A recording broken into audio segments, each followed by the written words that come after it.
Look at this book that I got. I just recently ordered it in the mail. It's called Kodi, which means say how. It's a little bit like saying say what in English. And it's a course in Jula. It was published by the University of Abidjan and the Les Nouvelles, éditions africaines. And the author is Dumestre, who was a professor of Bambara at l'INALCO in France. And he collaborated with a guy named Retord. What's interesting about it is that I actually have another copy of this book. Here's the same one, a little bit different. And it turns out this is actually the first edition of the book. So this one was published in 1974. Whereas this one, the second edition, was published in 1981. You can see that the two are a little bit different. So if we look at this one, the format is different. So you can see, look here, one is much taller. So it's actually a very atypical format. This is kind of a weird format because it's a very tall book and very narrow.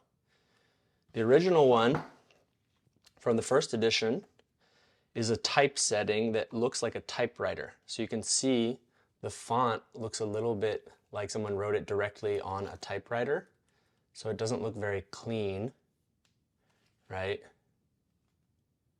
Whereas in the new edition, which was only a few years later, the text has a much nicer font. You can see it's sans serif font. The tone marking looks really nice. You can see the tones above the letters.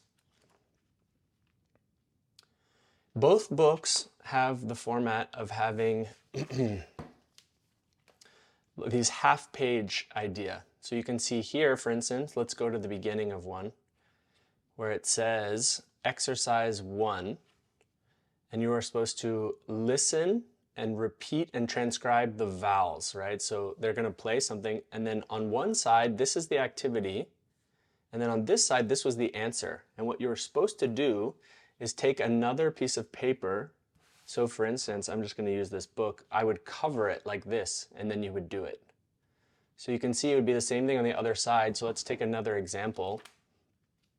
We'll do something with an actual kind of exercise. All right, so this one, exercise 3, right? And you're supposed to use bena, right? So it has bena listed here, and it says aka musofo. So literally, he greeted the woman, and then here abena musofo. So he will greet the woman, and that's the example. But otherwise, we have the activity here, and we cover it. Aka burusan, number 1, and then the idea is we would look abena burusan. Abeta lohofiela ka fanisan. Abenata lohofiela ka fanisan. So both editions have that. If you look at this edition, they also do something similar, right? So here we have atarawa. So did he go? Okay. Atara. Yes, he left. So here, seku tarawa. And then if we look on the other side, okay. Seku tara. Muso tarawa. Okay. Muso tara.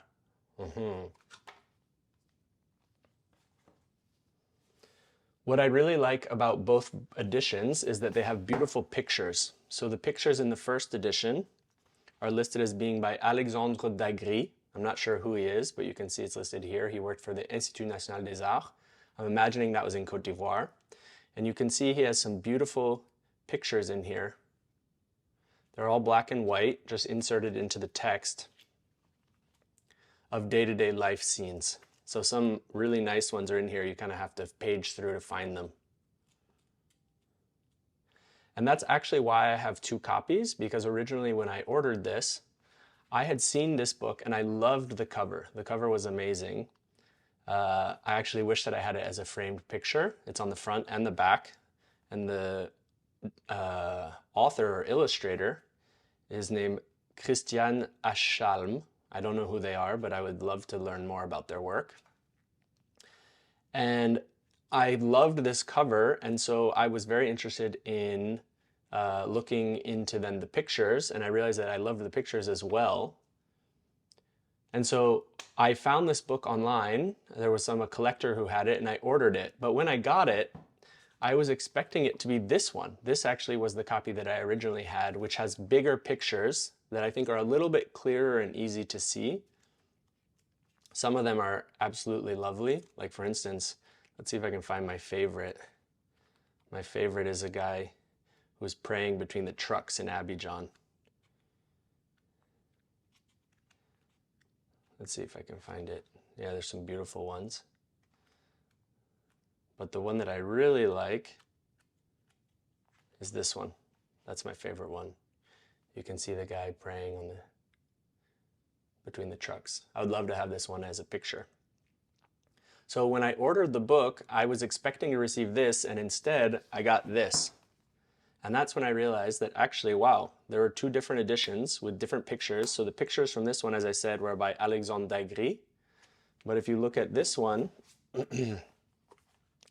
the pictures are by Didier Genevrier from Sérave. And I think the Sérave, I'm not quite sure what it is, but if you look in the other edition, you can see that it lists Centre d'enseignement et de recherche audiovisuelle. So I'm imagining that it was a center that was based at the Universite d'Abidjan.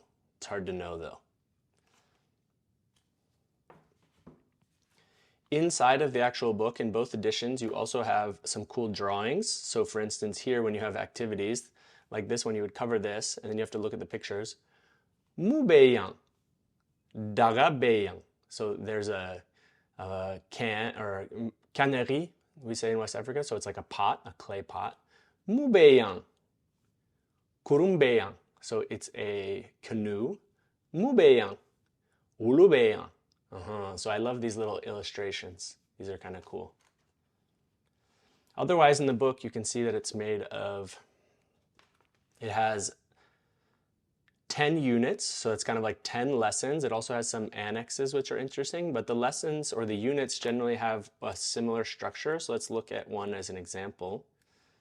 So they'll start out, there's no formal marking that the unit starts, but if you go here, you can see it says Unit 2, and then these are a series of grammar notes, right? So there's a whole bunch of these. These explain various grammar points in kind of short form.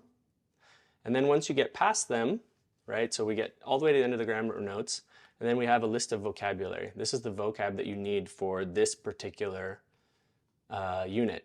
Once you get past that, then you jump into the exercises, right? So there'll be a picture, and then there'll be some exercises where you would normally cover this side and then do this.